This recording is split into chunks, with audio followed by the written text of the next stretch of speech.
Hello, Mark Crossfield here. Today I'm going to talk to you about aim. I'm also going to talk to you about aim in relationship to ball position, which is something I see a lot of students getting wrong. Let's show you a way that I aim. It seems so obvious for me to aim this way, but when you tell students, they're always looking maybe at a different line. Let's show you what I mean. Let's get stuck in.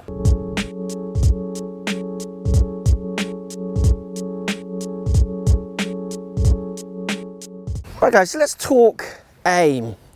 What I'm going to talk about is a way of aiming.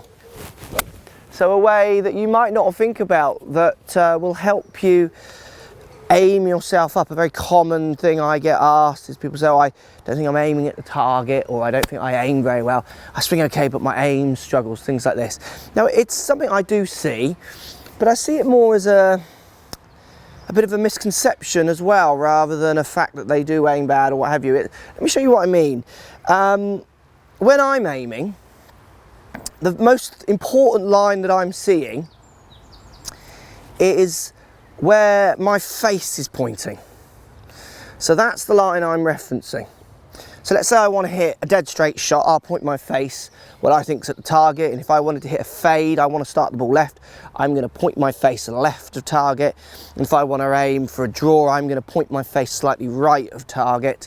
So hopefully you're aware the ball's going to start relatively where the face points. So if I want to hit a functional draw on a target, I need it starting right, so I'm going to aim my face right and then move the path in relationship to that face to try and turn it back. Okay, so I'm going to be aiming very much with this line. So what I mean by that, imagine if there was like a light beam coming out of this whole club shooting this way. I'm aiming with this. So for instance, I'm now aiming at the camera, I'm aiming at my bag here, or I'm aiming at the ball. Lots of people are using their foot line. And you see it quite common, you know, or you'll see tall players do it as well. I'm not saying it's right or wrong, it's just the way I would my brain works it out. They're going to put their club down parallel to the ball to target line. Now the problem I see with students with that line is it gets a bit complicated for them on then their ball position line. Now I'm not saying there's a correct or an incorrect ball position. What I'm saying is there will be a functional ball position that you can find. So from the middle to the front to the back, wherever it is, which is another video I can do, you know, we'll talk about ball position in a bit more detail. But if I found my functional ball position, so for this club, I want my ball position to be, I'm hitting my best shots when I find it's in the middle of my stance. So I get my best delivery if I get the back of the ball, the bit I'm hitting, in the middle of my stance. What I'm going to do is use that ball position line, again, this line, to aim. I'm not going to use my feet line, and the reason why, let's pretend I'm going at that target in the distance, and I get students here who they aim to the right, say naturally aim a bit too far to the right. They don't see it. You know, I want them aiming more at the target, for instance, because it's giving them better numbers. They're aiming too far right, so they stand there and they're referencing this line. They think it's going towards the target.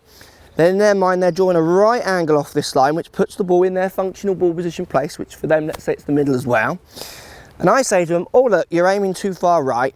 Let's turn you around a bit, come a bit more to the left. What they do is they change this line, that club line that they put on the floor.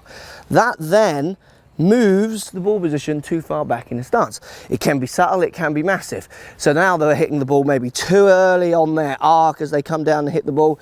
The ball's going to start more right possibly, they're going to get it with a different angle of attack, so on and so forth. It's just not in their functional place anymore. And the same, so I get them trying to aim at the pole in the distance. They stand there aiming left, again referencing this line, so parallel to each other. Then in their mind drawing a ball position line, which places the ball in the middle of their feet, but they don't know that they're aimed too far left of their functional aim position that I want them to hit. So again, I'd say, look, oh, you're aiming a bit left. So they'll turn themselves straighter. So they'll move their feet around. That ball position now has moved way forward in my stance. So they're misreading this line. So what I would like to see you do, and have a practice with, is use the bottom groove on the club, the leading edge, and keep that line drawing back towards you. Put this imaginary line on the ground in your head of this club lying this way a bit more, and aim it to reference where your face is pointing. And then if you know where your face is pointing and you've got a good functional ball position set, so you haven't got it too far forward or too far back, wherever that may be for each individual player. You've got your functional ball position set so you can deliver the club correctly or in the best possible way around where you want to start the ball as well. I see a lot of people, and you see it on tour events, and those guys are pretty skilled. Now they see these lines clearer and more obviously than some of the other club golfers and beginners out there and people who might want to watch these videos. So I'm not saying, you see Poulter doing this a lot for club on the floors as a bad thing. And if it assists you to get the functional ball position you need, along with where you want to align your body to get the correct delivery of the club, that's all great. But I see a lot of people doing this, they're aiming slightly across, but they're still referencing a straight line this way, which now isn't at a right angle to this one, which is then messing their ball position up in relationship to where they think their feet are pointing. I have a lot of success with students when you get them dialed in to this. So what I do with a few of them is I ask them to aim it up. So I say, look, put the club this way. Always best to have the head of the club at your feet end so you don't get too close and hit it with a wild swing. And then aim that club to where you want it to go. So I want it kind of right angling up to that pole in the distance, which is there. So I've now got my aim because I'm imagining those lines shooting out from here, and in turn I can get my functional ball position as well to hit a few repeated shots. Now the only problem with this technique is on grass you will have to move around a bit, so you have to keep realigning. If you're doing it on a mat, obviously it's there forever and you can just keep hitting shots from there and there and there. You don't need to be referencing this line so much. I think it also, it widens people's imagination to understanding that they could, if they're seeing face direction, so subject to where they want it to start, to what shape shot they want to hit, along with the ball coming back towards their body, you'll find actually your feet line can be very irrelevant if you see these lines very well, rather than just one over here by your feet, which is actually aiming, well, it's left of the target, isn't it? If you think of two train tracks, one's a metre left and the other one, even though perspective makes them look like they go to a vanishing point, they're not in the distance, one is further left.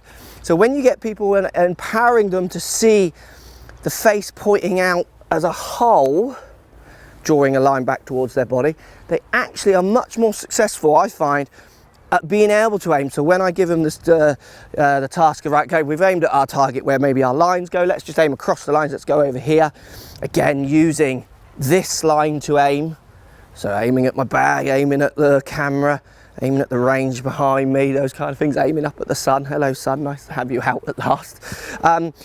They're much more successful and they can repeat from different angles. Slightly different one there.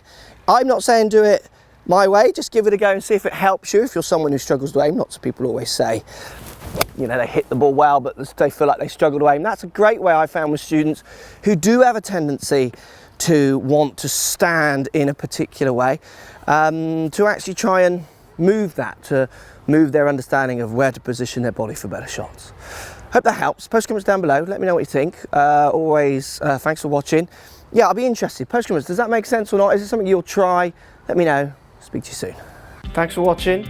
Subscribe to my YouTube channel for loads more videos. Find me on Instagram at Crossfield Mark. Also on Twitter at 4golfonline. Find me on Facebook, Mark Crossfield. Thanks for watching. Post comments as always, and see you soon.